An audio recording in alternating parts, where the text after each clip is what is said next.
নবীকে এত মর্যাদা দিয়েছেন কে? আরো জোরে বলেন কে? আল্লাহ দিয়েছেন। ওলিদেরকে দিয়েছেন কারামত। যান সিলেট, যান সিলেট। এটার নাম সিলেট না, এটার নাম শিল হট। বলেন শিল ফাতর সর, বলেন ফাতর সর। গৌর গোবিন্দ, আমরা ছোট্টবেলায় পড়েছিলাম অনুষ্কার বিসর্গ চন্দ্রবিন্দ্র। আর শাহজালালের এন্টি, ইসলামের এন্টি যিনি ছিলেন, সে নাফরমান শয়তান গৌর গোবিন্দের অত্যাচারে শাহজালাল ইয়ামানের সন্তান। সুরমা নদী পেলেন সামনে, শত্রু পিছনে। সুরমা নদী কেমনি পার হবেন? আরবের মানুষ সাঁতার জানে না, ব্রিজ নেই, পুল নেই, বাঁশ দিয়ে কি বানায়? সাঁকু নেই। শাহজালালের ডান কাঁধে একটা রয়েছে নামাজের মুসল্লা। সুবহানাল্লাহ বলবেন? আর একটু জোরে বলুন।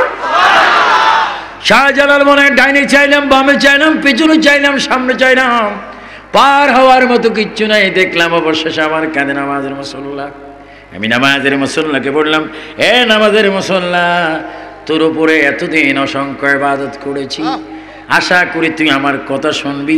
পানির উপরে তোকে রাখলাম, আমি পার হব পরে, আমার সঙ্গীদেরকে পার করে দে। সুবহানাল্লাহ, সুবহানাল্লাহ। সিলেট কি বাংলাদেশের বাইরে না ভিতরে? শাহজালালের মাজার সিলেট শহরে আছে কিনা? শাহজালালের কথা নামাজের মুসল্লা শুনে কি শুনে না?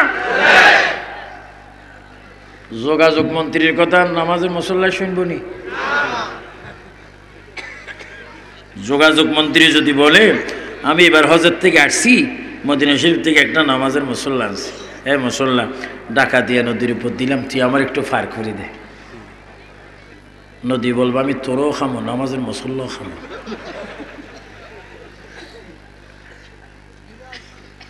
কারণ আমি মন্ত্রী বুঝি না, ডিসি বুঝি না, এসপি বুঝি না, আইজি বুঝি না, colonel, major, mayor, captain, army, brigadier, RAB, police বুঝি না। নামাজের মুসল্লা বলবে, আমি বুঝি আমার নবী ও আল্লাহর সাথে যার সম্পর্ক আছে, আমি তাকে শ্রদ্ধা করব। জোরে বলেন সুবহানাল্লাহ। আমরা আল্লাহ ও রাসূল চাই কিনা? এইভাবে হাত তুলে চাই কিনা? আল্লাহ রাসূল যেখানে, নামাজ রোজা যেখানে, কোরআন শরীফ দুরূদ শরীফ যেখানে, আমিন বলো। আমিন, আমিন। হরিণ এসে কি করলেন? আমি দেখতে পাচ্ছি আপনাদের অসুবিধা হচ্ছে। আমার ওয়াজ তো মাত্র শুরুও হয়নি। আমি বড় ক্লান্ত, অসুস্থ, কিন্তু ইনশাআল্লাহ আজকে সুস্থ। আমি আপনাদেরকে প্রাণ ভরে দোয়া করে আল্লাহর কাছ থেকে আমরা দাবি আদায় করে নবী কোরআনের উসিলা ইনশাআল্লাহ আমরা মাঠ ছাড়বো। আমরা দোয়া চাই কি চাই না? যুবক ছেলেরা হাত তুলে বলে, দোয়া চাও কিনা? বিদেশে যাওয়ার জন্য দোয়ার দরকার আছে কিনা? পরীক্ষা পাস করার জন্য, মা বাবার হায়াতের জন্য, যারা কবরে গেছে তাদের জন্য, আমার হুজুরদের জন্য, ইমামদের জন্য। ডাক্তারের অসুখ হয় কি হয় না? এক ডাক্তার আরেক ডাক্তার ধরতে হয় কি হয় না? আমিন বলেন।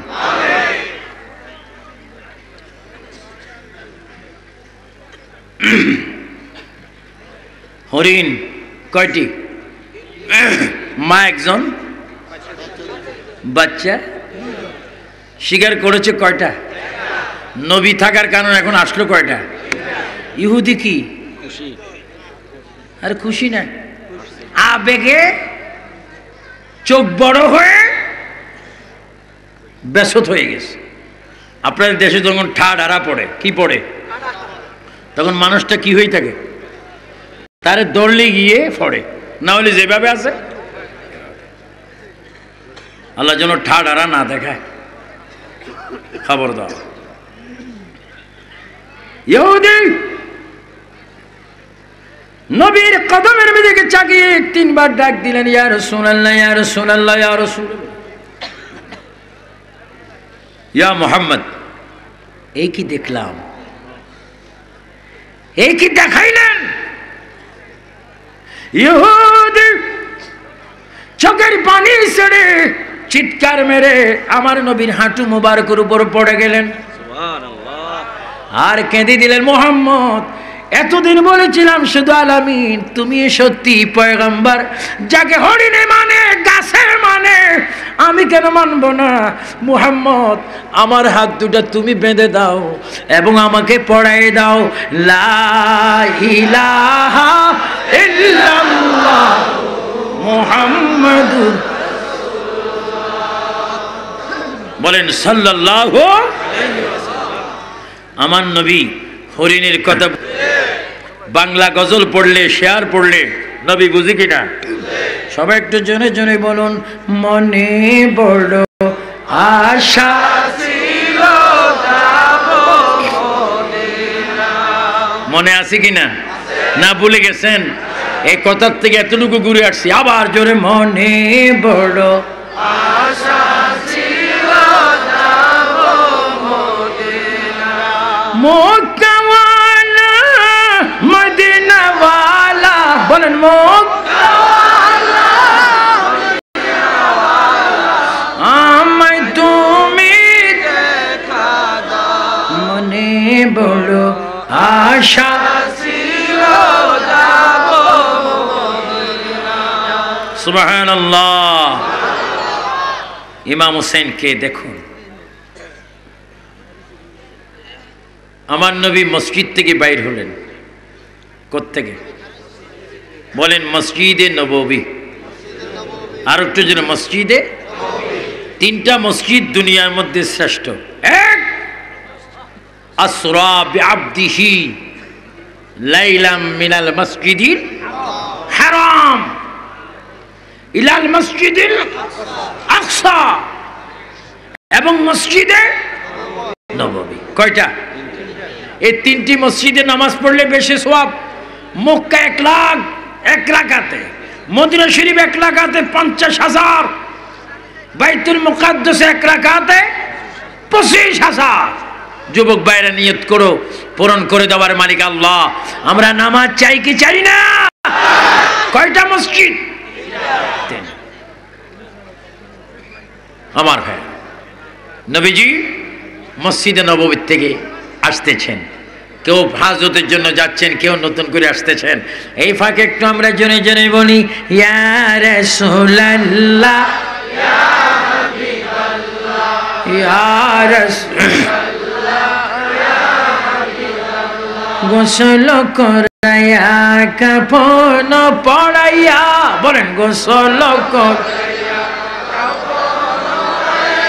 রাখিবে যখন কবর শোয়াইয়া, ও গলয় গকুলে গোলাম বলিয়া, ইয়া রাসূলুল্লাহ, ইয়া হাবিবাল্লাহ, ইয়া রাসূলুল্লাহ, মন কৃষ্ণ কি রাশিয়া সওয়াল করবে বসায়া, বলেন মন কৃষ্ণ কি রাশিয়া দিও গনবী পর্দা উঠাইয়া, করিব সালাম কদম দরিয়া, ইয়া রাসূলুল্লাহ, ইয়া হাবিবাল্লাহ, ইয়া রাসূলুল্লাহ। মসজিদে নববী থেকে রাসূলুল্লাহ বাইর হলেন। রাসূলের নাতি হুসাইন রাদিয়াল্লাহু তাআলা আনহু, তিনি নবীজিকে ডাক দিলেন। সবাই উচ্চ স্বরে বলেন নানা, আরো জোরে বলেন নানা, নানা, নানা। এবার বলুন ইয়া রাসূলুল্লাহ। হুসাইন কাকে ডাক দিলেন? নানা, আমার মনে চায় আপনি আমাকে একটা ঘোড়া দিবেন। জোরে বলেন কি দিবেন? ঘোড়া দিবেন। ও নানা, আপনি শুধু ঘোড়া দিবেন না, আমাকে ঘোড়ার উপরে আপনি বসাবেন। আমার নবী কি বললেন? না না, ঘোড়া নিয়ে দেওয়ার মতো পয়সা আমার হাতে নাই। আরো জোরে বলেন, ঘোড়া নিয়ে দেওয়ার মতো পয়সা আমার হাতে। হোসাইন বলে, না না, আপনি অবশ্যই আমাকে একটা ঘোড়া নিয়ে দিবেন। আল্লাহর প্রিয় নবী মুহাম্মদ রাসূলুল্লাহ সাল্লাল্লাহু আলাইহি ওয়াসাল্লাম কেঁদে কেঁদে বললেন, না না, তোমাকে একটা ঘোড়া নিয়ে দেওয়ার মতো পয়সা আমার হাতের মধ্যে নেই। যদিও পয়সা নেই, তোমার মনটা আমি পূরণ করে দেব। আমি নিজে ঘোড়া সেজে তোমাকে ঘোড়ার তৃপ্তি দিয়ে দেব। জোরে বলুন সুবহানাল্লাহ। আল্লাহু আকবার বলেন, আল্লাহু আকবার। আমার নবী হোসাইনের মন রক্ষা করার জন্য তিনি কি হচ্ছেন? ঘোড়া সেজে যাচ্ছেন। ওটা নিয়ম। আমার ভাইয়েরা, হোসাইন রাদিয়াল্লাহু তাআলা আনহু নবীজির শাহাদাত আঙ্গুল মোবারকে ধরলেন। না না, আমাকে ঘোড়া দেন, আমাকে ঘোড়া দেন, না হলে আমি কানবো। আমার নবী হুসাইনকে কোলে নিলেন। সুবহানাল্লাহ বলেন। কোলে নিয়ে পায়ের তালুতে, হাতে, বুকে, ঠোঁটে, মাথায়, কপালে চুমা দিলেন। না না, কেঁদো না। এক বেশ উলুট পুলুট হয়েছে, নিউ বেশ এসেছে। মাশাআল্লাহ বলেন, মাশাআল্লাহ। আমি বারবার অনুরোধ করব, প্রত্যেককে কিছু কিছু সুযোগ দিবেন। কেউ উঠবে, কেউ বসবে, এটাই হচ্ছে নিয়ম। কারণ অনেকক্ষণ মানুষ বসে থাকে, অনেকক্ষণ মানুষ দাঁড়িয়ে থাকে। কেউ একটু উঠবে, কেউ আবার বসবে, এটাই মোটামুটি নিয়ম। তারপরও যদি নিয়ম অনুযায়ী বসে থাকেন, ফার্স্ট টু লাস্ট সওয়াব পাবেন। আমিন বলেন। আর একটু জোরে বলেন আমিন। তার আগে একটু দরুদ শরীফ পড়েন। আল্লাহুম্মা সাল্লি আলা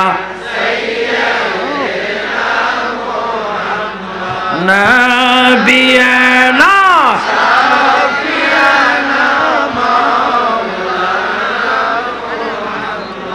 আল্লাহ, তুমি দয়া করো, নসিব করো মদিনা।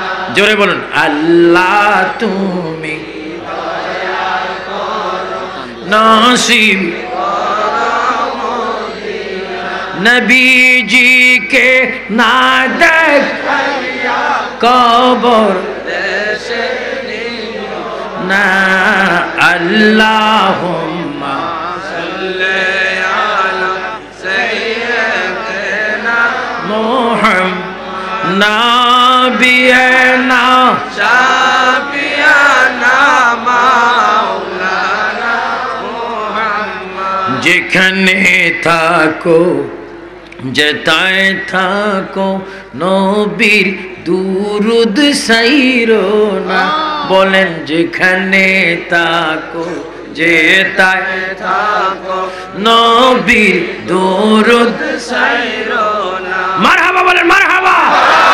আমরা নবীর দুরুদ চাই কিনা? সবাই জোরে বলো, যেখানে থাকো, যেতায় থাকো, নবীজির দুরুদ সাইরো না। নবীজির দুরুদ না সারিলে নবীজি আমাদের ছাড়বে না। আল্লাহুম্মা সাল্লি আলা সাইয়্যিদিনা মুহাম্মাদ নাবিয়ানা শাফিয়ানা মাওলানা মুহাম্মদ। হুসাইন কেঁদে কেঁদে বলেন, ইয়া নানা, ইয়া রাসূলুল্লাহ, রহমাতুল আলামিনের নাতি হলাম, আর কিচ্ছু তো চাইলাম না, মেহেরবানি করে আমাকে একটা ঘোড়া নিয়ে দেন। আবার নেই বলে, না না, তুমি বুঝবা না, আমার কাছে একটি পয়সাও নেই তোমাকে ঘোড়া নিয়ে যাওয়ার জন্য। না না, আমি কানবো। হুসাইন কাঁদতে লাগলেন। আমার নবী ডাক দিয়ে বলে, না না, তুমি যদি কান্দো, রহমতের ফেরেশতারা চিৎকার দিয়ে দিয়ে কানবে, তোমাকে আমি কাঁদতে দেব না। আমি যদি ঘোড়া নিতে পারবো না, আমি নিজে এক কোণে ঘোড়া হয়ে যাব। আমার পিঠে করে গোড়ার স্বাদ তোমাকে মিঠাই দেব, জোরে বলুন সুবহানাল্লাহ। নবীজি হুসাইনের মন রক্ষা করার জন্য উত্তপ্ত মরুভূমির মাটিতে হাত ফেলে দিলেন, দুই হাত ফেলে দিলেন। না না, উঠো, না না, আমার পিঠে উঠো, আমার পিঠে উঠে তুমি বসো। হুসাইন নবীজি রহমতুল আলামিনের পিঠে উঠে তিনি বসলেন, আর চিৎকার দিয়ে দিয়ে বলতে লাগলেন, না না, ওর যদি গোনা যদি হতো, গোড়ার গলার নিষেধ একটা রশি থাকতো। ও না না, রশি তো নাই। আবার নই বলে, না না, আমি পাগড়ির মাঝখানে কামড় দিলাম, তুমি পাগড়ির দুই মাথায় ধরে হাতে ধরে টান দাও। না না, ও না না, গোড়ার উপর উঠলে পা রাখা যায়, তোমার পেটে তো পা রাখা যায় না।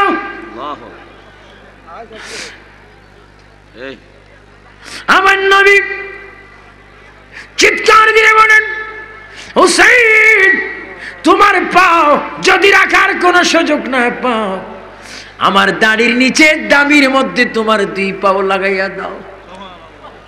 তুমি যখন পাও গুলা লড়াচড়া করবে, আমি ঘোড়ার মতো দৌড় দিয়ে তোমার খাইশ মিঠাই দিব। হুসাইন রহমতুল আলামিন তোমার মন রক্ষা করার জন্য আরবের ভূমিতে গোড়া পর্যন্ত সেজে গেলেন। তারপরও কারবালার জমিনে ফুরাত নদীর পাড়ে গরু যেমনে জবা হয়, এমনে কেন তুমি জবা হলে? হুসাইন কেঁদে কেঁদে জবাব দিবি দুনিয়ার মানুষ, আমি জবা হয়েছি, শহীদ হয়েছি আল্লাহর জন্য, ইসলামের জন্য, এবং আমার নানার কোটি কোটি উম্মতকে জাহান্নাম থেকে মুক্ত করার জন্য শহীদ হলাম। জোরে বলো সুবহানাল্লাহ, আল্লাহু আকবার। আমরা হুসাইন চাই কি